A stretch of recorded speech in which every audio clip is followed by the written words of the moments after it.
بسم اللہ الرحمن الرحیم۔ ناظرین و سامعین، السلام علیکم ورحمۃ اللہ وبرکاتہ۔ بہیم سنگھ جو محمد بن قاسم سے بہت متاثر تھا، اس نے فوراً کلمہ توحید پڑھا اور کہا، میں اگر اسلام کی خوبیوں کو دیکھنا چاہوں تو وہ آپ میں موجود ہیں۔ میرے نزدیک سچا مسلمان وہی ہے جو آپ جیسا مسلمان ہو۔ محمد بن قاسم نے آگے بڑھ کر بہیم سنگھ کو گلے سے لگایا اور کہا، میرے بھائی، مسلمانوں میں تمہیں میرے جیسے ہزاروں انسان ملیں گے۔ پھر کمرے میں موجود سندھ کے مزید سرداروں نے بھی کلمہ توحید بلند آواز سے پڑھا اور مسلمان ہو گئے۔ سب نے مل کر عشاء کی نماز پڑھی۔ صبح کے وقت شاہی محل کا دروازہ کئی ہزار لوگوں میں گھیرا ہوا تھا۔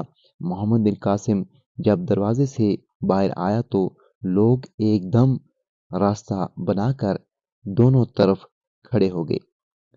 فوج کے بڑے عہدیداروں نے آگے بڑھ کر ہاتھ ملایا۔ جب بہیم سنگھ کی باری آئی تو وہ بے اختیار محمد بن قاسم سے لپٹ گیا۔ اس کی آنکھوں سے آنسوؤں کا سیلاب جاری تھا۔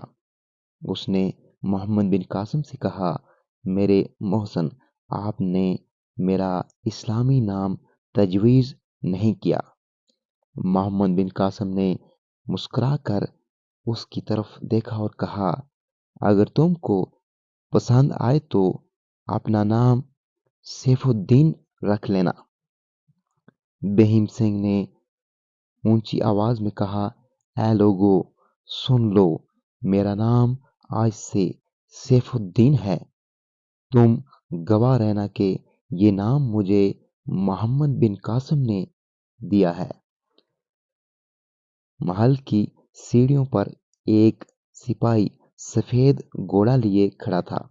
محمد بن قاسم سیڑھیاں اتر کر گھوڑے پر سوار ہونے لگا تو یزید بن ابو قبشہ فوراً آگے بڑھا اور گھوڑے کی بھاگ تھام کر کھڑا ہو گیا۔ محمد بن قاسم کے منع کرنے کے باوجود لوگ اس کی ٹانگوں اور پاؤں کو ہاتھ لگا کر چوم رہے تھے۔ اس نے کئی مرتبہ ان کو ایسا کرنے سے روکا، مگر جب اس کو پتہ چلا کہ یہ یہاں کی روایت ہے کہ کسی دیوتا نما انسان کو عزت دینی ہو تو ایسا کیا جاتا ہے کہ وہ ان کی عقیدت دیکھ کر خاموش ہو گیا۔ محمد بن قاسم نے لوگوں کے ہجوم کی طرف دیکھا تو ہر آنکھ اشک بار تھی۔ لوگ بے چین کھڑے تھے، جیسے ان کا کوئی قریبی عزیز ان سے دور جا رہا ہے۔ عورتیں حسرت سے اسے دیکھ رہی تھیں کہ ان کی عزت کا رکھوالا انہیں چھوڑ کر جا رہا ہے۔ بوڑھے اپنے آپ کو لاوارث محسوس کر رہے تھے۔ لوگوں نے محمد بن قاسم کے راستے کو پھولوں سے بھر دیا تھا۔ ارور کے بوڑھے بتا رہے تھے کہ انہوں نے یہ منظر کسی بادشاہ کی آمد پر بھی نہیں دیکھا تھا۔ وہ جس کو اپنا دشمن سمجھتے تھے وہی ان کا سچا ہمدرد بنا تھا۔ سیف الدین اپنے ساتھیوں کے ساتھ ایک اونچے ٹیلے پر کھڑا محمد بن قاسم کو جاتے ہوئے دیکھ رہا تھا۔ اس نے اپنے ساتھیوں سے کہا، تم سب لوگ دیکھ لو کہ سندھ کا آفتاب آج دوپہر کے وقت غروب ہو رہا ہے۔ یہ کہہ کر وہ ایک بار پھر پھوٹ پھوٹ کر رونے لگا۔ مسجد نبوی صلی اللہ علیہ وآلہ وسلم میں نماز ظہر پڑھ کر جب عمر بن عبدالعزیز رحمۃ اللہ علیہ باہر تشریف لائے تو انہوں نے دیکھا ایک گھڑ سوار نہایت تیزی سے ان کے پاس آ کر رکا ہے۔ گھڑ سوار کا چہرہ گرد سے اٹا ہوا ہے، بھوک پیاس اور تھکاوٹ سے چہرہ بھی مرجھایا ہوا ہے۔ عمر بن عبدالعزیز رحمۃ اللہ علیہ کے قریب جا کر اس سوار نے کچھ کہنا چاہا مگر آواز نہ نکل سکی۔ آخر اس نے ہاتھ سے انہیں روکنے کا اشارہ کیا اور گھوڑے سے اتر کر ان کی طرف بڑھا، مگر چند قدم چل کر وہ لڑکھڑا کر زمین پر گر گیا۔ اتنی دیر میں گھوڑے نے بھی ایک جھرجھری لی اور نیچے گر کر مر گیا۔ لوگوں نے گھوڑ سوار کو اٹھایا اور مسجد کے حجرے میں لے آئے۔ تھوڑی دیر بعد جب گھوڑ سوار کو ہوش آیا تو عمر بن عبدالعزیز رحمۃ اللہ علیہ اس کے چہرے پر پانی کے چھینٹے مار رہے تھے۔ اس نے پانی دیکھا اور پیالہ کی طرف منہ کر کے جلدی جلدی پانی پینے لگا۔ عمر بن عبدالعزیز رحمۃ اللہ علیہ نے اس کے ماتھے پر ہاتھ پھیرتے ہوئے کہا، بیٹا تھوڑی دیر صبر کر کے پانی پیو، تم بے ہوشی میں پہلے ہی بہت پانی پی چکے ہو، اب ذرا کچھ کھا بھی لو۔ میرے خیال میں تم بہت لمبا سفر طے کر کے آئے ہو، کیونکہ تمہارا گھوڑا یہاں پہنچتے ہی دم توڑ گیا تھا۔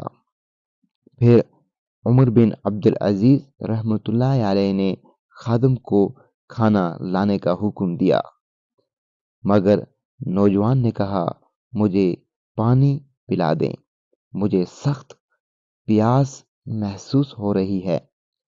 اس کے ساتھ ہی یوں ہی لگا جیسے اس کو کچھ یاد آ گیا ہو۔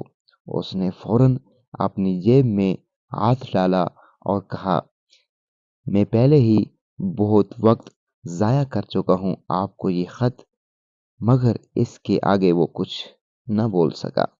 اس کی آنکھیں حیرت سے کھلی کی کھلی رہ گئیں۔ عمر بن عبدالعزیز رحمۃ اللہ علیہ نے کہا، نوجوان، میں نے تمہارا خط پڑھ لیا ہے۔ تمہارا گھوڑا ہلاک ہو گیا تو میں سمجھ گیا کہ تم کہیں دور سے کوئی اہم پیغام لائے ہو۔ جب تم بے ہوش ہو گئے تو خط تمہاری جیب سے گر کر میرے ہاتھ میں آ گیا، جس کو میں نے پڑھ لیا تھا۔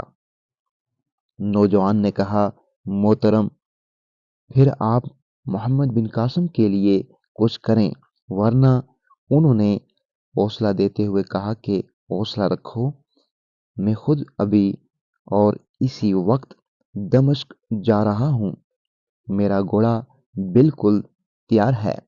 پھر انہوں نے اپنے ساتھی کی طرف دیکھا اور پوچھا، کیا میرا گھوڑا تیار کر دیا ہے؟ خادم نے کہا، جی ہاں، آپ کا گھوڑا تیار ہے۔ آنے والے نوجوان نے کہا، میرا نام زبیر ہے، کیا میں بھی آپ کے ساتھ چلوں؟ عمر بن عبدالعزیز رحمۃ اللہ علیہ نے کہا، نہیں بیٹا، تم آرام کرو، تم پہلے ہی سفر کی وجہ سے نڈال ہو چکے ہو۔ زبیر نے کہا، محترم، میں بالکل ٹھیک ہوں، میرے چہرے پر تھکاوٹ کے نہیں بلکہ میرے دل کی بے چینی کے آثار ہیں۔ اگر میں یہاں رہا تو انتظار کی زیادہ تکلیف ہوگی۔ عمر بن عبدالعزیز رحمۃ اللہ علیہ نے مسکرا کر کہا، مجھے تمہاری گفتگو سن کر دلی خوشی ہوئی ہے، تم کھانا کھا لو، پھر اگٹھے چلتے ہیں۔ زبیر یہ سن کر خوش ہو گیا، اس کا مرجھایا ہوا چہرہ گلاب کی طرح کھل اٹھا۔ اس نے جلدی جلدی چند نوالے منہ میں ڈالے اور خوب جی بھر کر پانی پیا اور اٹھ کر کھڑا ہو گیا اور کہا، محترم، میں روانہ ہونے کے لیے تیار ہوں۔ عمر بن عبدالعزیز رحمۃ اللہ علیہ نے ایک اور گھوڑا منگوایا اور زبیر سے کہا کہ وہ تھوڑی دیر کے لیے بیٹھ جائے۔ زبیر نے کہا، محترم، میں کھڑا رہنا چاہوں گا کیونکہ کھانا کھا کر بیٹھنے سے نیند اور تھکاوٹ کا غلبہ ہو سکتا ہے۔ ایک خادم نے زبیر سے پوچھا، کیا آپ نے یہاں کا سفر کرتے ہوئے کہیں آرام نہیں کیا؟ زبیر نے کہا، میں دن کے وقت مسلسل سفر کرتا تھا اور رات کو بھی اس وقت رکتا تھا جب میں بے ہوش ہو جاتا تھا۔ میں جلد از جلد مدینہ منورہ پہنچنا چاہتا تھا۔ عمر بن عبدالعزیز رحمۃ اللہ علیہ نے پوچھا، اس سفر کے دوران میں تم نے کتنے گھوڑے تبدیل کیے؟ زبیر نے کہا، ارور سے بصرہ تک ہر چوکی سے تازہ دم گھوڑا مل جاتا تھا، مگر بصرہ سے آگے کا سفر وقت بچانے کے لیے میں نے سیدھا سفر کیا اور صحرائے عرب کو پار کرتے ہوئے مجھے اکثر ایک ہی گھوڑے پر کئی منزلیں طے کرنا پڑیں۔ اس گھوڑے سے پہلے میری سواری میں 5 گھوڑے مر چکے ہیں۔ عمر بن عبدالعزیز رحمۃ اللہ علیہ نے اللہ اکبر کا نعرہ لگایا اور کہا، لوگ تو محمد بن قاسم کی فتوحات کے واقعات سن کر حیران ہوتے ہیں، حالانکہ جس سپہ سالار کے پاس تمہارے جیسے سپاہی ہوں اس کے لیے کوئی قلعہ یا علاقہ فتح کرنا مشکل نہیں۔ اتنی دیر میں ایک خادم نے حاضر ہو کر کہا، گھوڑے بالکل تیار ہیں، آپ تشریف لے آئیں۔ زبیر اور عمر بن عبدالعزیز حجرے سے باہر نکلے اور گھوڑوں کی طرف چل پڑے۔ ادھر سلیمان بن عبد الملک کو محمد بن قاسم کی روانگی کی اطلاع مل چکی تھی۔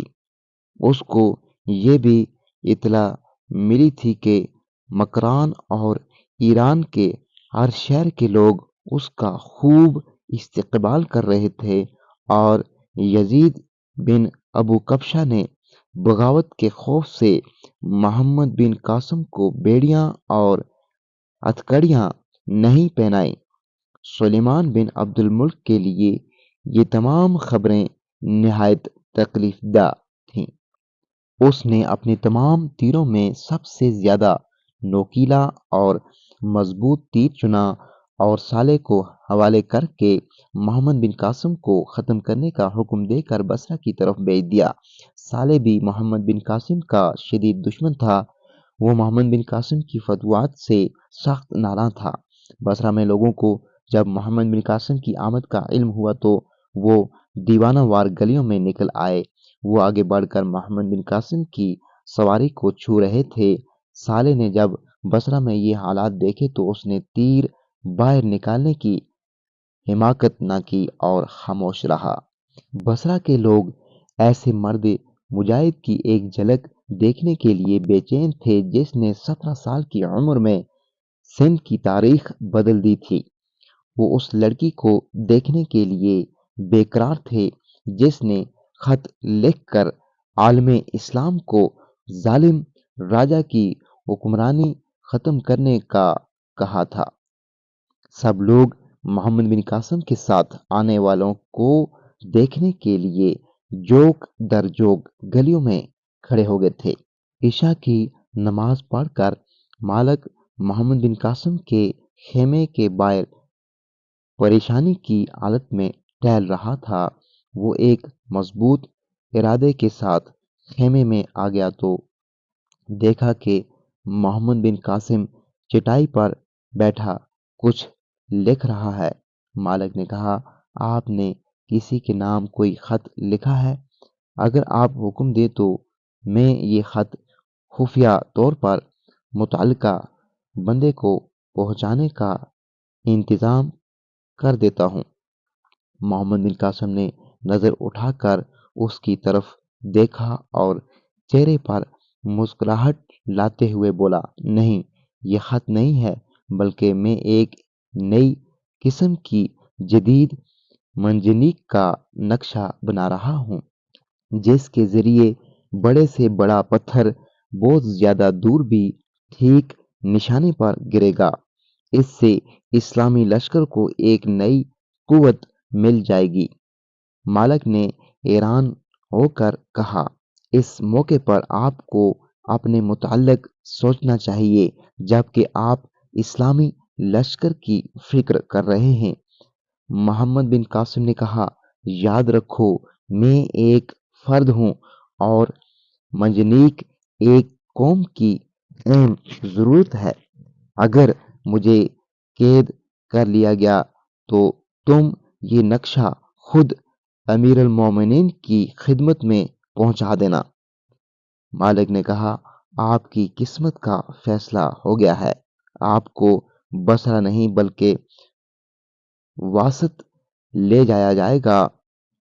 محمد بن قاسم نے کہا، میری قربانی رائے گاہ نہیں جائے گی۔ یہ عالم اسلام کی بدقسمتی ہے کہ اس کی خلافت کو ملکیت میں بدل دیا گیا ہے۔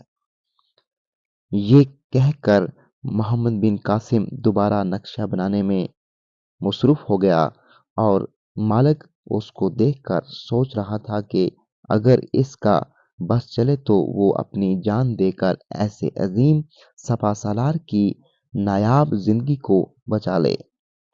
آپ کو بصرہ نہیں بلکہ واسط لے جایا جائے گا۔ محمد بن قاسم نے کہا، میری قربانی رائے گاہ نہیں جائے گی۔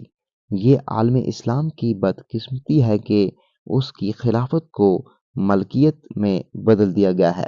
یہ کہہ کر محمد بن قاسم دوبارہ نقشہ بنانے میں مصروف ہو گیا اور مالک اس کو دیکھ کر سوچ رہا تھا کہ اگر اس کا بس چلے تو وہ اپنی جان دے کر ایسے عظیم سپہ سالار کی نایاب زندگی کو بچا لے۔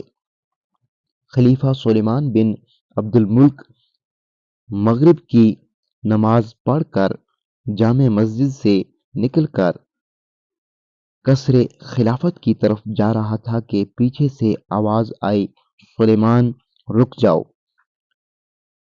اس آواز میں غصہ اور حکم تھا۔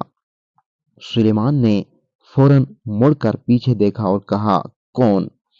عمر بن عبد العزیز رحمۃ اللہ علیہ نے کوئی جواب دیے بغیر اس کا بازو پکڑا اور جھنجھوڑ کر پوچھا، نادان، اللہ کو کیا جواب دو گے؟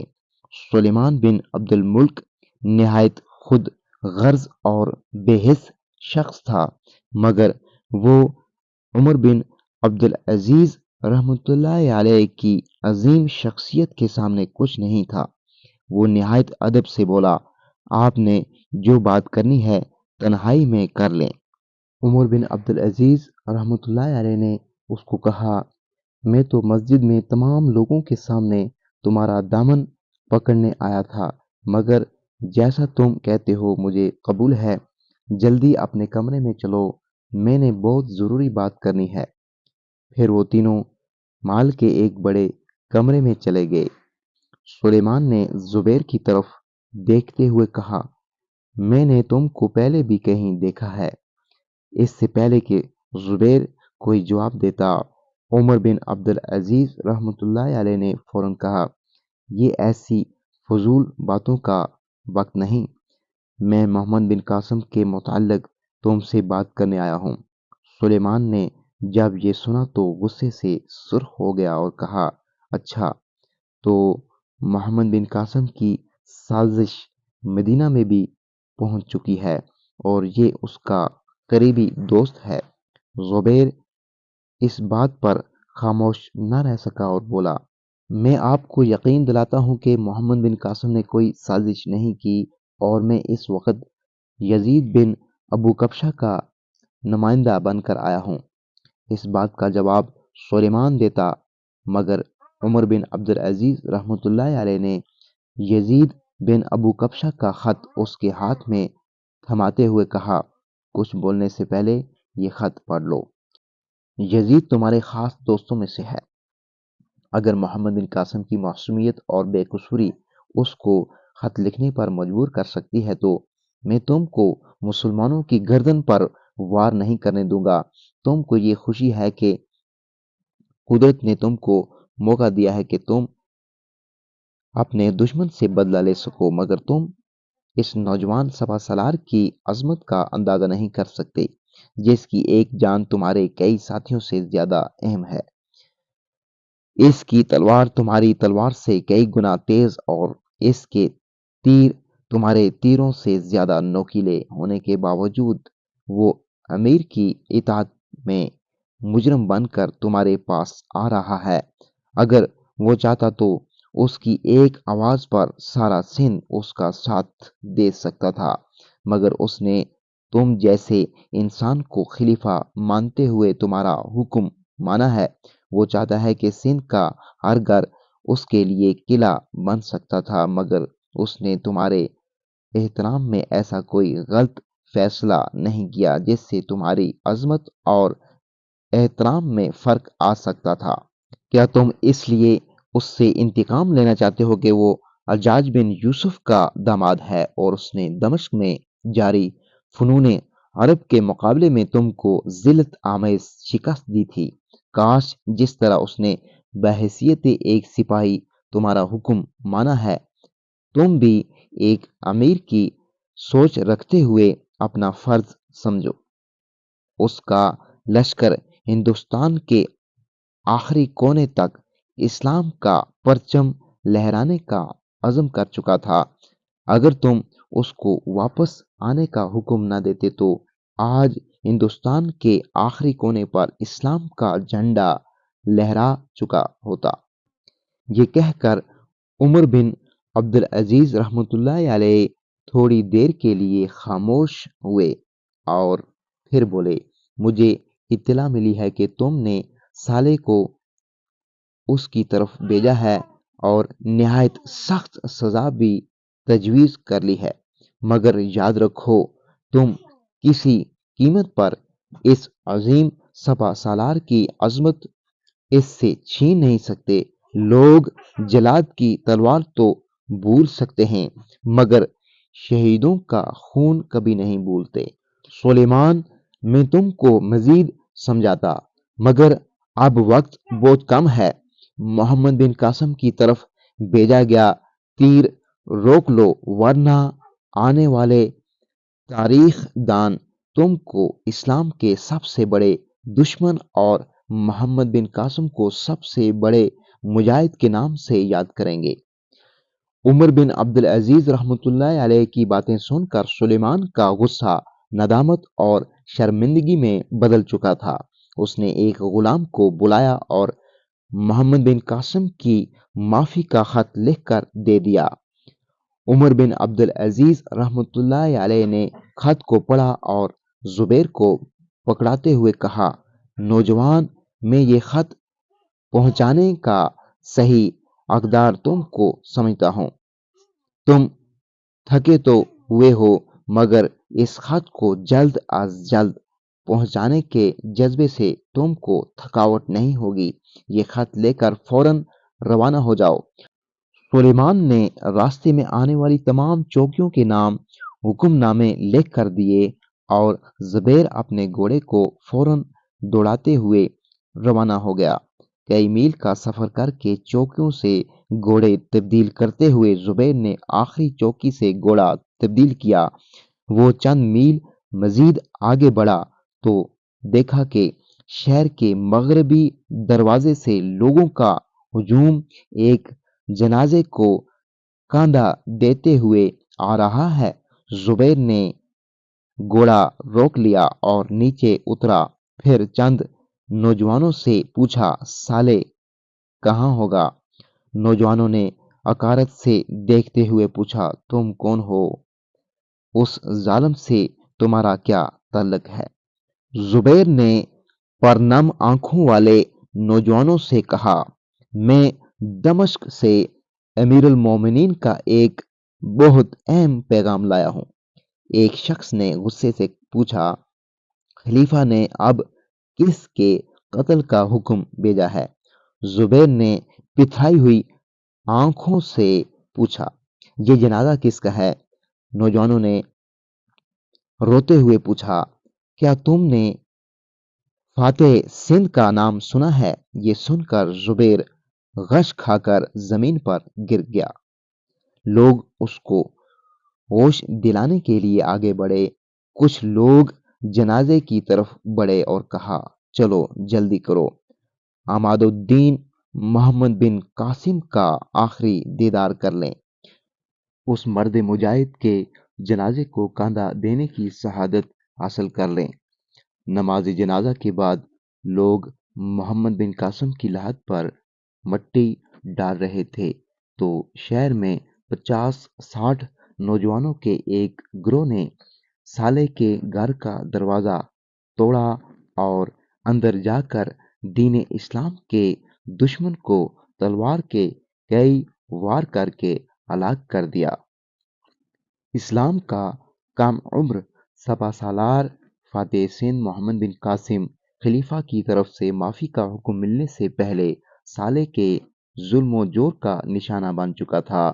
715 عیسوی میں سندھ کا عظیم فاتح کئی دن کی قید کے بعد اللہ تعالیٰ کو پیارا ہو گیا۔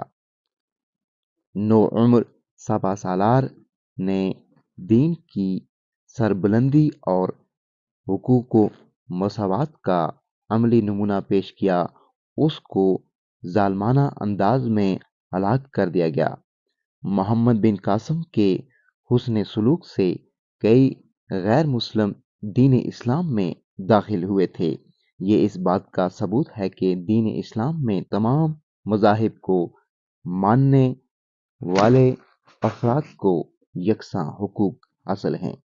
ناظرین و سامعین، ویڈیو کو دوسرے لوگوں کے ساتھ لازمی شیئر کر دیجیے گا، اور ابھی تک اگر آپ نے ہمارے اسلامی اور معلوماتی channel wealth of knowledge corner کو سبسکرائب نہیں کیا تو لازمی سبسکرائب کر دیجیے گا، بیل آئیکن کو آل پہ کر دیجیے گا تاکہ آنے والی ویڈیوز کا نوٹیفیکیشن آپ کو بر وقت وصول ہو سکے۔ اگلی ویڈیو تک مجھے دیجیے اجازت۔ اللہ حافظ۔